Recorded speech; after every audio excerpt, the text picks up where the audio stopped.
Welcome to USA Global TV and Radio, where our mission is to provide education, entertainment, hope, and inspiration. USA Global TV and Radio connects you with experts and audiences all around the world every single day to help you succeed in business and to live a richer life. Visit us at usaglobaltv.com to learn about career and life-changing training and mentoring programs like the Listening Mentor. Subscribe to our newsletter to stay informed about our special programs and offers. Discover how you can become a guest on one of our shows or a host or producer of a USA Global TV and Radio show of your very own. That's USA Global TV and Radio, where the doctor is always in.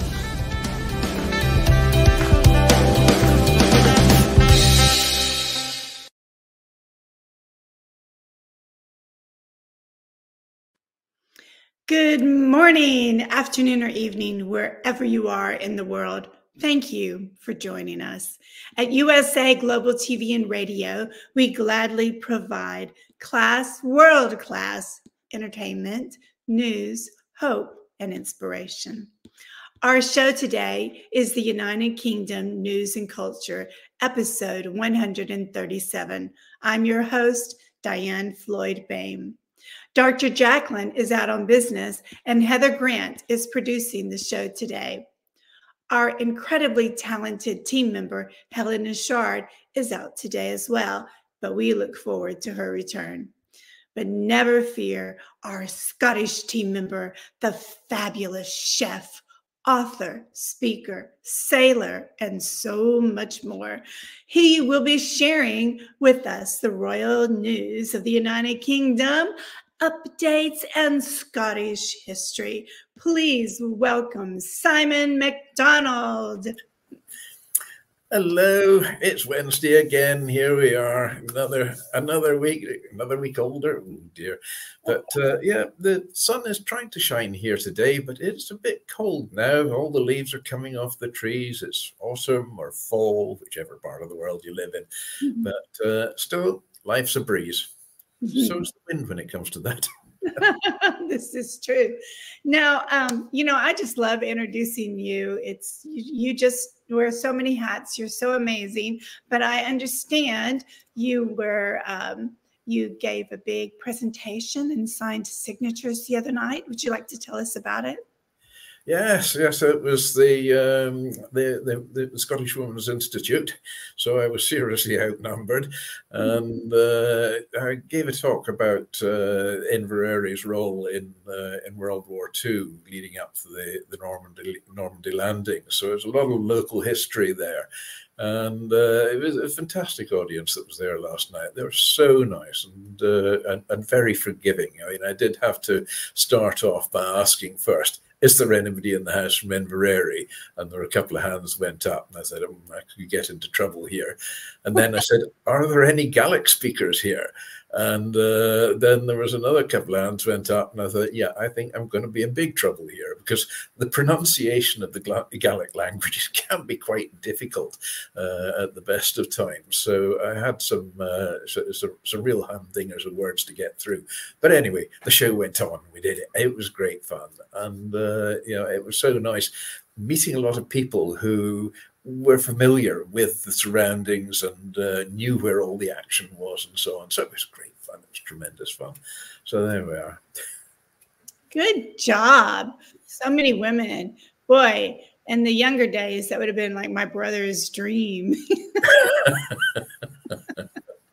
Yeah, well, it was quite daunting, though, when suddenly you look out and look across this sea of faces, and I was the only guy there.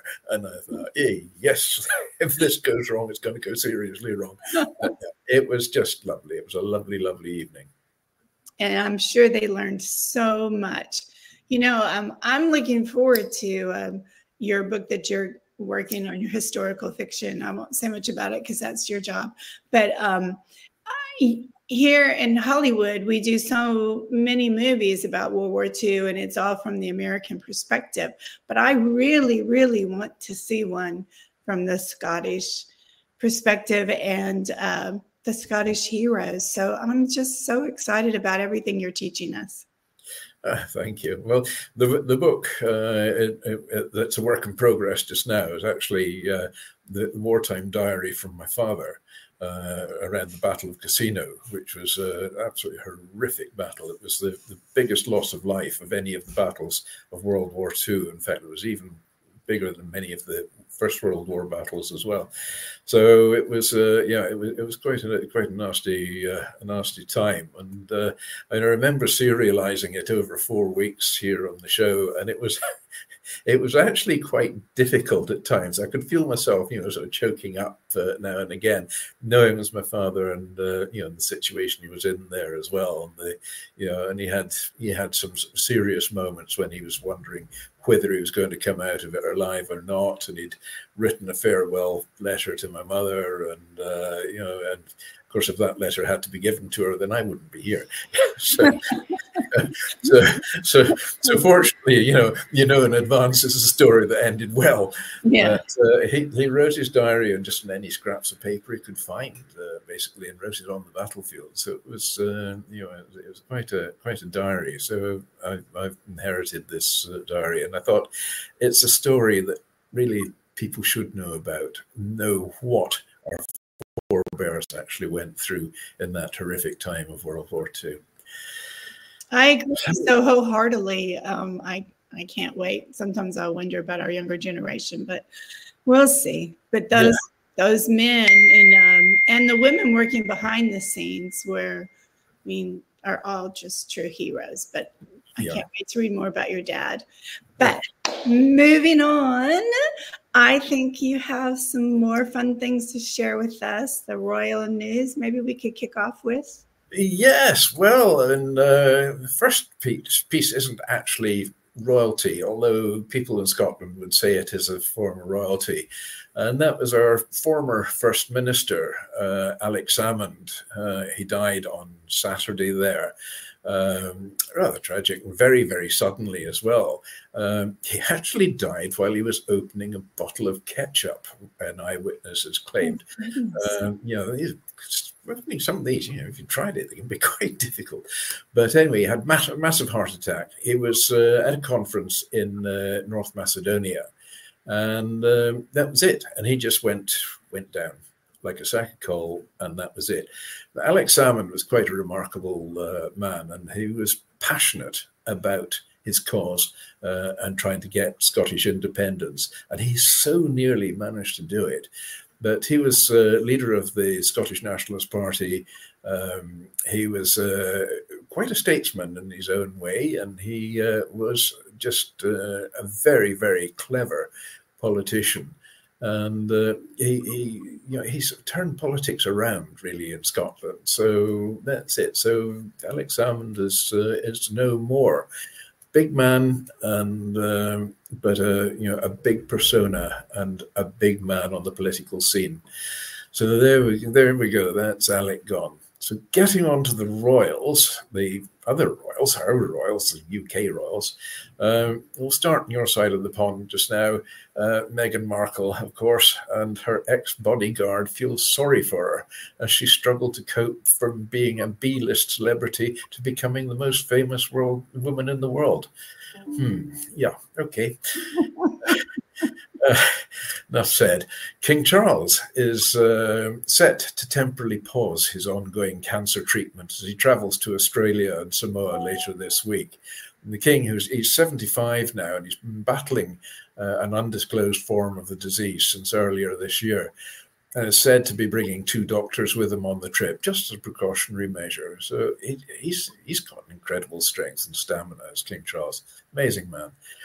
And next up again on the King Charles and Queen Camilla, they're facing rather an embarrassing snub by leading Australian politicians as the couple are preparing to start their tour of Australia.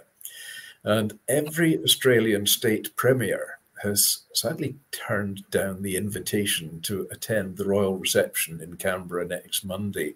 So that is a bit of a snub. However, King Charles is set to be given a rare honour with the white sails of the Sydney Opera House lit up for 4 minutes with images from previous royal visits to mark the arrival of the King and Queen Camilla. Now, moving on again, this is again involves Charles. The Emir of Qatar is to pay a state visit to the UK, hosted by the King. Buckingham Palace has announced. King Charles and the Queen will welcome Sheikh Tamim bin Hamad Al Thani and the first of his 3 wives, Sheikha Jawar bint Hamad bin Suhaim and Tali. Please forgive my pronunciation. And they're coming to London on December the 3rd. So it's an advance notification there of a state visit. So they can expect to be sort of treated with a traditional ceremonial welcome on Horse Guards Parade and grand state banquet at Buckingham Palace during their 2-day incoming state visit. Charles has visited Qatar 8 times as the Prince of Wales and met the Emir at COP28 summit in Dubai in December. And the Qatari leader and Sheikha Jawar also attended the King's coronation in Westminster Abbey and the late Queen's funeral. So a lot of strong connections and friendships there. Prince William, moving on, has revealed how the late Princess Diana inspired his new ITV documentary about homelessness. And explaining his motivations for making the show, which follows the launch and first year of his Homewards project, he said, "I've taken some inspiration and guidance from what my mother did, particularly with homelessness." The documentary, it's set to explain how homelessness can potentially be ended in modern Britain. With the release date of the documentary, The Prince William, We Can End Homelessness, is yet to be announced. Then move on. Fergie, the Duchess of York. She is quite a flamboyant character, is our Fergie, and she's celebrating her 65th birthday today. Sarah Ferguson joined the royal family when she married Prince Andrew in 1986. While the pair later divorced, she still actually lives with her ex-husband at the Royal Lodge for now. Of course, the King is trying to have them evicted from Royal Lodge, he wants them to move somewhere else in the grounds because Royal Lodge is really crumbling down. It's needing a lot of money spending on it to renovate it and restore it, basically. So she's been, of course, recently recovering from breast and skin cancer, and she's been using her platform to raise the awareness of the disease. Then one of the late Queen Elizabeth's most trusted aides has revealed that the late monarch was a gutsy driver who loved speed behind the wheel. In her first interview for about 18 years as one of the royal's most trusted confidants, the former Communications Secretary Samantha Cohen recalled spending summers with the Queen at her Scottish estate at Balmoral, and reveals that the monarch had a taste for speed behind the wheel as she drove around the room of the Scottish estate. I can just imagine her there, with the head down, her headscarf on. She always seemed to wear a headscarf when she was doing anything dangerous, like riding a horse or driving a car. So just be giving it good fist. Now, to defy anybody to turn around and say, "Would you mind slowing down? You're going too fast." Finally, I love this one. Prince George, young Prince George, and he's only, 10 years old now. And he has declared that he would like to run a pizza parlor before becoming king. The young royal, who is third in line to the throne, shared his culinary ambitions whilst on a trip to a cafe in Norfolk. That's near Sandringham, where Sandringham is in Norfolk. The owner of Wiverton Hall, the 17th century Jacobean mansion, said that the prince expressed his enthusiasm when he was shown a wood-fired pizza oven on the estate. He apparently said, "That's what I want to do when I grow up." Well, back goes the monarchy. So there's our royal roundup for today. I mean, I just love that one from Prince George there. I mean, it's just, it's so typical. Look, 10-year-old boy sees pizza oven for the first time. That's what I want to do. That cheese will do it, right? That's it. Yes. Yeah. Yes. The question is, will he be putting pineapple on his pizzas or not? I mean, this is the great controversial thing. Should pineapple go on pizzas? It's a bit of a Marmite question, that one. Some people say yes, other people say, "Oh, no, pineapple should be nowhere near a pizza." Where do you fall on that? I think I'd probably fall on my sword if I made any comment. Well, for me, when I first saw it, I was like, yeah. And then I tasted it and I was like, oh my gosh, this is so yummy. But anyway, yes. good luck to Prince Charles making that dream come true. Well, yeah. You had so much fabulous information. I don't even know where to begin, but I do want to say, if Australia shows highlights of previous times that Prince Charles has visited Australia, he was there with Princess Diana. Are they just going to cut her out? Mm-hmm. Yeah, in Australia has been sort of teetering on, should it be part of the Commonwealth or should it just go it alone for quite some time. And they've had a referendum about it, but they're wanting another one. And there's the last time, the public vote said, no, we do want to be part of the Commonwealth. So that's great. But, some people in the political sphere have other ideas. And I think it's awful that every single premier of all the the states in Australia have turned their back on it, and they've made all sorts of excuses. Oh, we've got another appointment. We've got this meeting we must be at. Any excuse and so on not to be there. I think it's rather insulting, really. I agree. I agree wholeheartedly. Wholeheartedly. It's tough because it could just be a handful of people that can control in any country, really, on which way the country ends up heading. And also, sorry for the loss of this great statesman, Alexander, if I can call him a statesman. Yes, Alex Salmond, yes. We're actually, there we had Alex Salmond, and we were followed on then by Nicola Sturgeon. So, I mean, a right fishy lot. You got Salmond one day, you got Sturgeon the next. Who's going to be next? But we've had, there's something about the First Ministers of Scotland. There's been an awful lot of tragic endings. A lot of them just haven't survived. It's a bit of a poison chalice of a job somehow, but we've had Henry McLeish, and he died, and there's Donald Dewar as well, who was the first Minister of Scotland, and he died. And here goes Alex Salmond. Nicola Sturgeon's been ousted through a lot of controversy, and that's still going on yet as well. I don't know how the ending of it is, but she's certainly, keeping her profile down. I mean, Nicola Sturgeon, whether you agree with the politics of her or not, she was actually a very, very clever politician and a very clever statesperson as well. So that's it's just a matter of opinion whether you agree of the principles of the Scottish Nationalist Party or not. And I'm not going to follow any comments any further there. Understand completely. That's kind of how I take it on this side of the pond with our politics, if you want to survive in our world.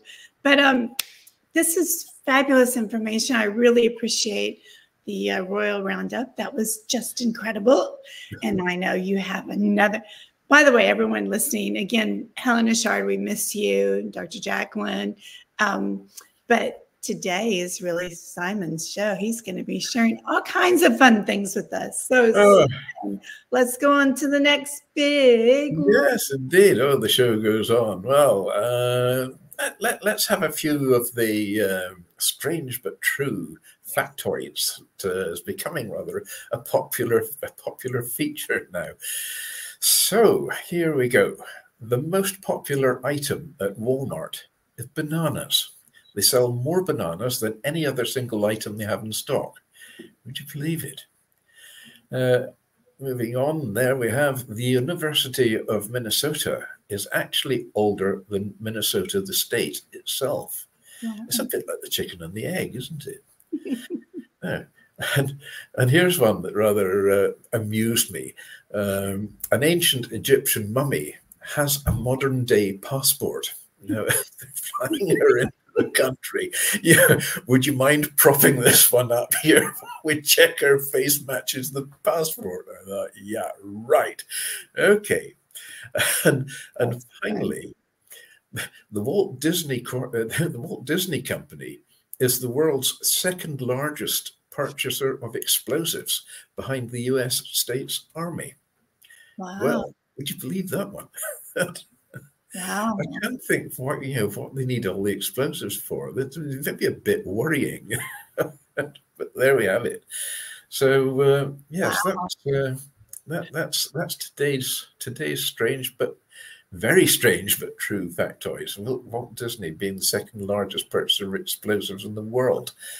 Mind-boggling, totally mind-boggling. Every week you just come up with things that are like, what? And, and you can't hear me, but you'd be chuckling because I'm going, what? Well, I mean, the next time you go to Egypt and you walk past the pyramids, you say, passport, please. Passport. Oh, that mummy was hysterical. And then as you were speaking, my brain was thinking, well, maybe that makes sense. When they send the artwork over, they have to take a picture of all of it. So I guess the mummy's like, oh no. That one really beat me when I got that. Correct. Yeah. So anyway, well, let's move on to the main event. Today, I'm talking about an amazing person who was a real go-getter. Came from very humble beginnings, and he was quite an eccentric character as well. Made a lot of friends in very high places, and he actually sort of changed our drinking habits. Now, I'm not talking alcohol here, but he made tea affordable to everybody and is very much involved in the Ceylon tea industry. And I gave just a slight glimpse at his life last week in the piece which we did on Ceylon tea. And this person is Thomas Lipton, or Sir Thomas Lipton, as he finished down. Now, Thomas Lipton, he was born on May the 10th in 1850. He was the youngest of 5 children. His parents, Thomas Sr. and Francis, had emigrated in the 1840s to Scotland from Shannock Mills near Clones in Northern Ireland. And the family, they lived in a four-room tenement. A tenement in Scotland is an apartment, basically. And that was at 10 Crown Street in Hutchison Town, and it's a typical respectable working class home. So I should add just now, with Thomas Lipton, the more I researched into his life, the more I found. And so this is actually, I'm going to serialize this. I'm going to do half today and half next week as well, because it's a fascinating story. Anyway, he attended St Andrew's Parish School, where primary education cost 3p a week. Now, this is 3 old pence, which is the equivalent of about 4.5 cents US for a week. So, although not academically inclined, he mastered the 3 R's. And he and his friends formed a club which raced toy yachts on pools near Highfields, near Crown Street itself. And around this time, he'd actually carved and rigged Shamrock, his first model boat, and boats called Shamrock became quite an important part of his life. He left school in November 1860 and soon began his first job at A.W. Kennedy Stationers in Glassford Street, receiving a wage of ½ a crown, which was about 16 cents US. And however, looking to move up in the business world, he perceived this to be a dead-end job. So his next job was with Messrs. Tilley and Henderson in Miller Street. And the job of cutting out shirt patterns was extremely dull, but he had doubled his wage to 4 shillings a week. His early working life wasn't without incident, of course. And after fighting with another boy in the pattern department, when asked to explain himself to his boss, he'd answered, "I hit him, sir, because he cut the toorie off my bonnet." Well, that translated means he cut the bauble off his hat. So they got into a fight. So he was soon showing his confidence by asking then for a 25% increase in his wage, which he was refused with the answer, you're getting as much as you're worth, and you're in a devil of a hurry to be asking for any more in a rise. After the terse refusal, he lost little interest he had in the job, and soon found another, working as a cabin boy on the Burns line between Glasgow and Belfast, which earned him a wage of 8 shillings a week, which is about 60 cents US. He was enthralled with the job. It was good to be alive, and better still to be a cabin boy on a gallant Clyde-built steamship.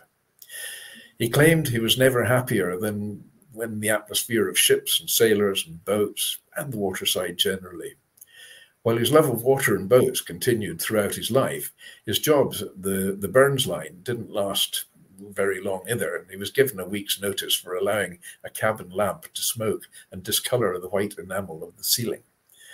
He wasted no time in vain regrets, and after being dismissed from the Burns line, he managed to save some of his wages and tips, and he made inquiries about the cost of a steerage passage to New York. And after a long discussion with his parents, he was soon on his way. He was not yet 15. Wow. Arriving in New York, he couldn't find work and accepted a job in the tobacco fields of Virginia, where you were. And he grew close to his employer, plantation owner Sam Clay, who looked after him after a serious foot injury. After a trip back to New York, Lipton's next job was on a rice plantation at Cusco Island in South Carolina, where the responsibility for finances and bookkeeping gave him a good grounding for running an enterprise. And soon he got that restless feeling and took the sudden decision to board a schooner bound for Charleston.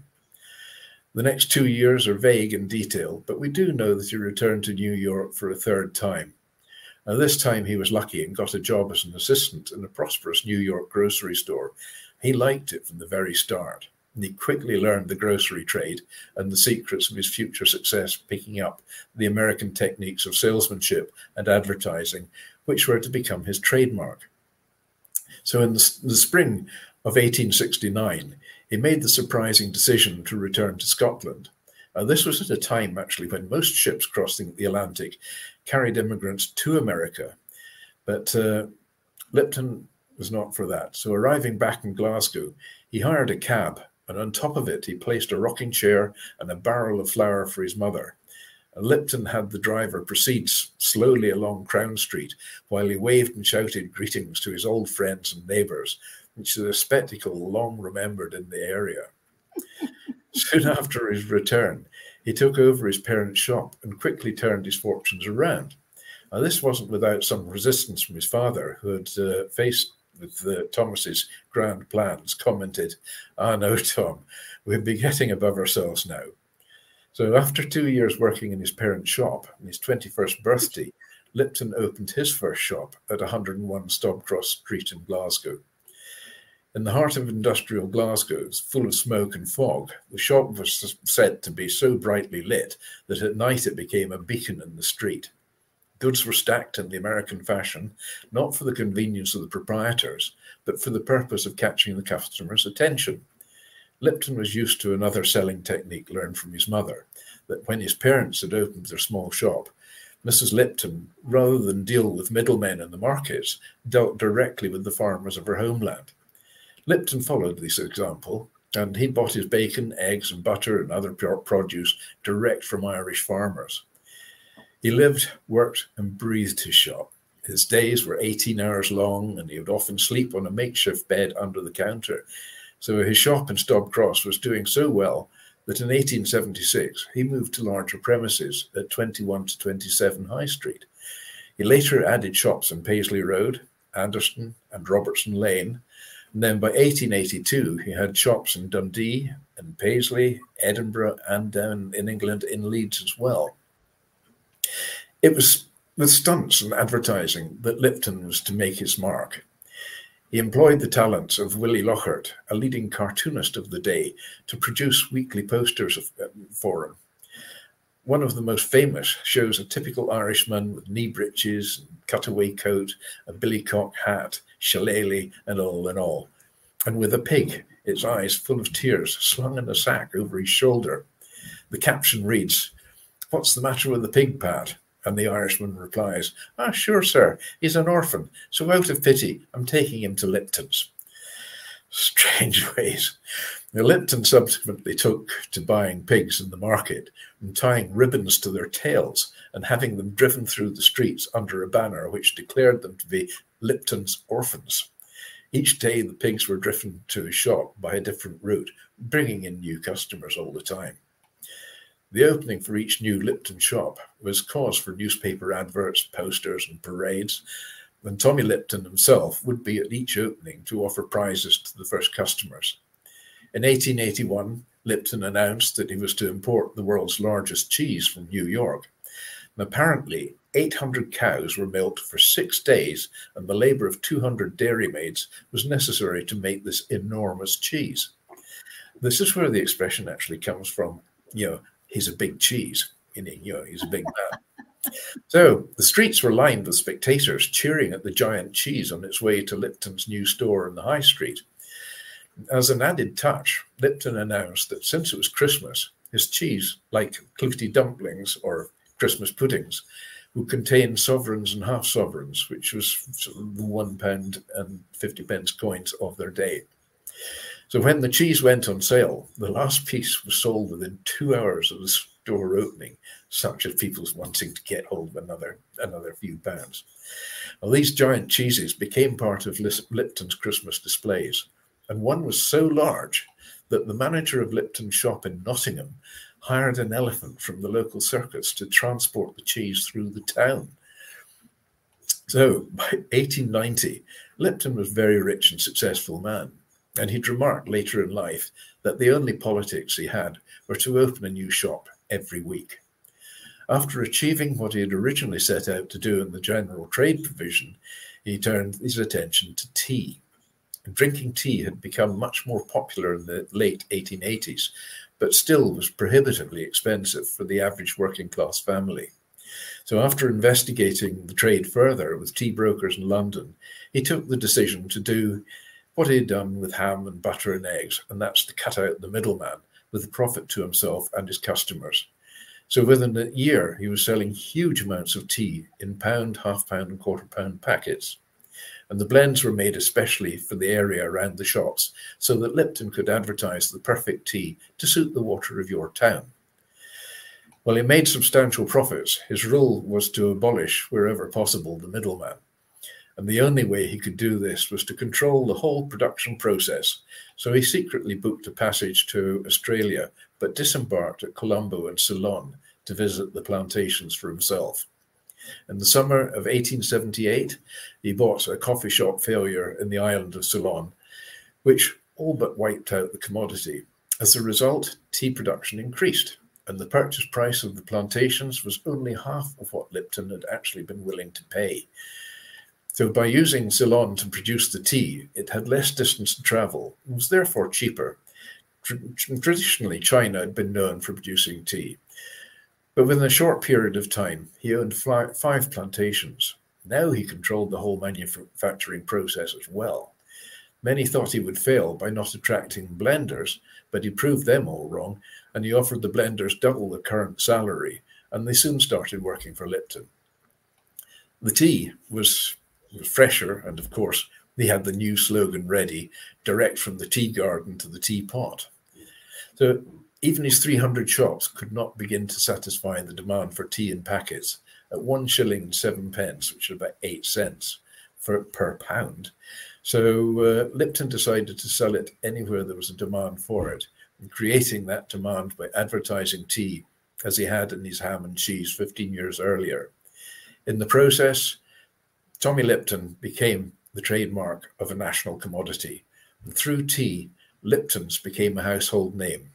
His shops had made him a millionaire, but tea made him a multi-millionaire. So there we'll stop for this week, and then we will continue the story next week, and it just gets better and better. Believe me, it's an amazing story. So there we go. Wow, incredible. And I mean, what a journey.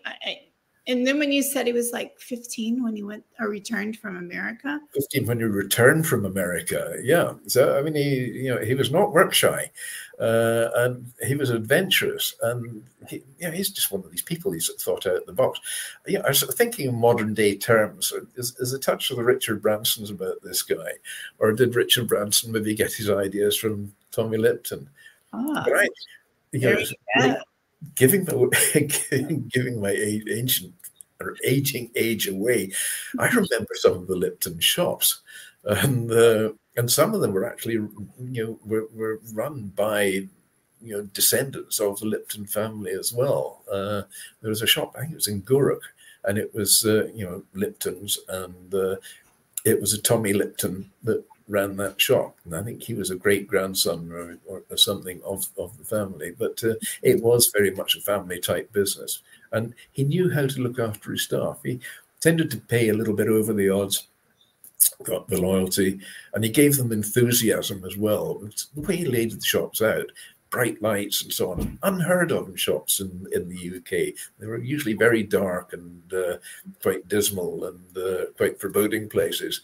But no, Tommy changed all that around and actually changed the face of retailing in the UK forevermore. So interesting. But it also makes you wonder if he could beam back in today's world. He'd be so excited to see his name Lipton on all these tea and all the flavors of teas, right? But at the same time, he would say, okay, so what do 15-year-olds do? What? Their parents driving them to what? Yeah, well, that's it. I mean, you look at 15-year-olds today, and they got their noses on the mobile phone. That's exactly. I don't know why they call it a mobile phone, because they very rarely actually use it to make phone calls. So it's a little games console, I think, to most of them. They just get to, there and on social media, and that's what 15-year-olds do today as well. Yeah. Oh, there we are. I'm speaking like an old man there. No. I mean, I clearly remember telling my parents that, could you please, I mean, I was probably 14 or 15, and telling my parents, I think I'm not meant to be in Texas. I think I'm meant to be in Tennessee, because that seems to be where all the music that I like. So I need to be around with those people. And my mother's like, you're not going anywhere. Yes, we all had parents like that. That's a good thing, but The thing is, we show them respect, then, oh, there I'm going on again. Yeah, exactly. Well, I can't wait to hear what happens next. But I do know now you're going to talk about On This Day. Yes, indeed. Goodness, it's it's the On This Day time. Right, we'll start off here.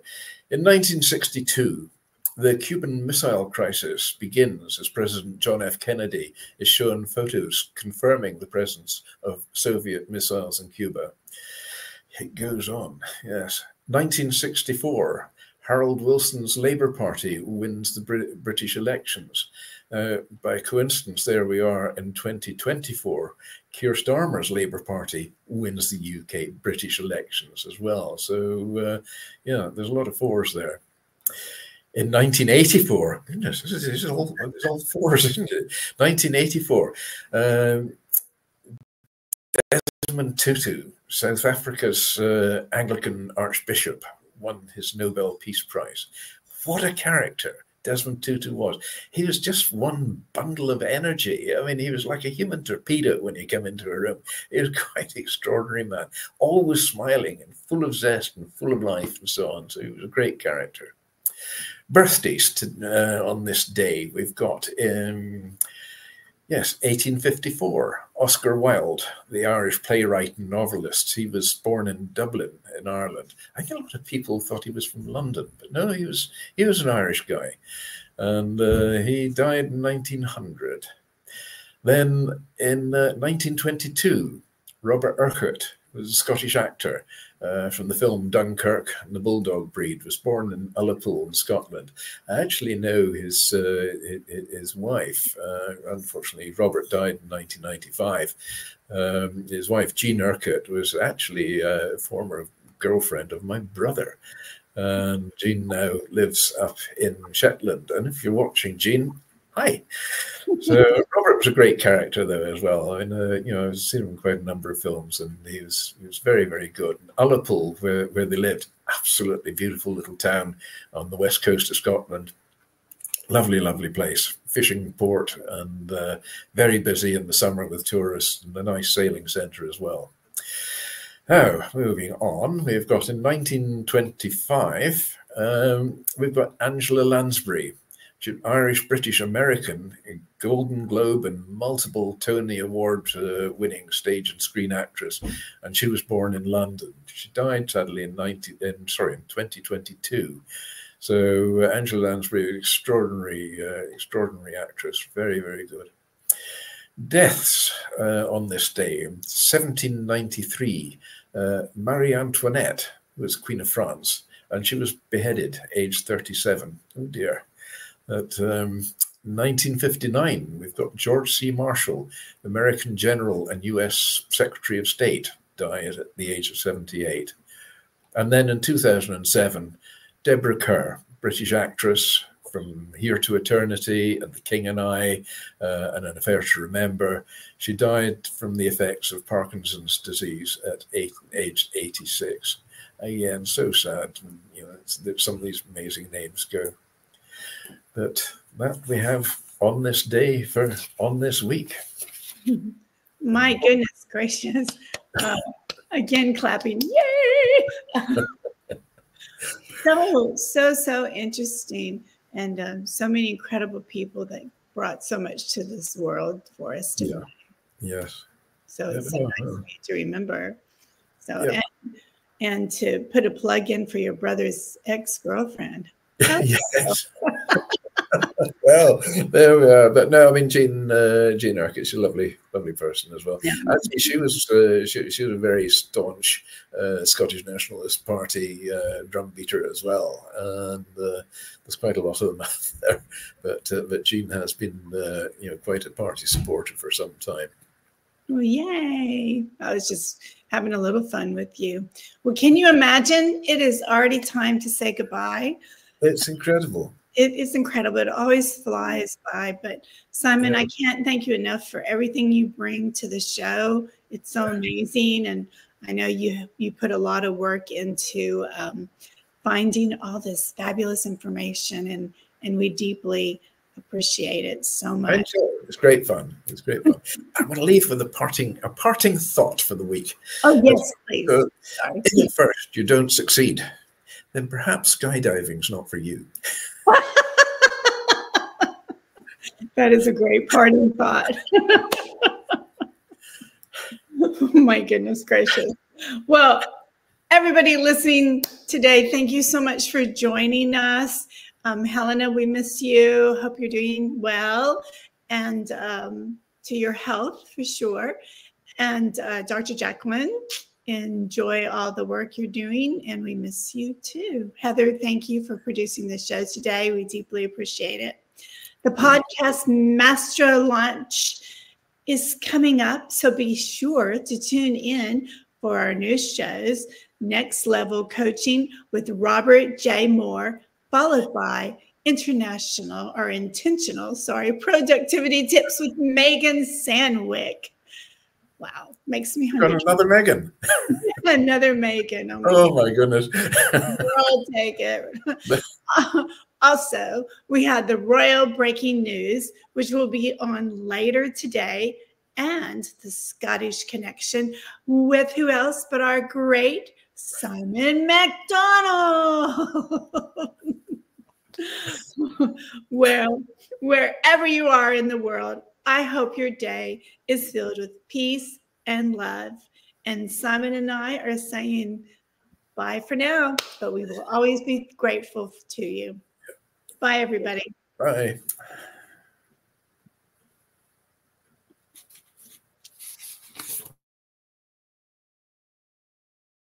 Hello, I'm children's author DIANN FLOYD, and I am co-host for several of the USA Global TV and radio shows. I joined because of the purpose of the USA Global TV and radio, They provide content for the viewers and listeners, an opportunity for people around the world to have their own show or even be a guest on an existing show. We truly believe in helping others get their positive message out to the world. We also have the opportunity for the listeners. You can watch on several platforms, and on YouTube, you can ask questions and even give a comment. We absolutely love it. I love being part of the USA Global TV and Radio because I love positive messages, and who doesn't? And we need more of that in the world. We are a family, and we hope you will join us and become part of the family too.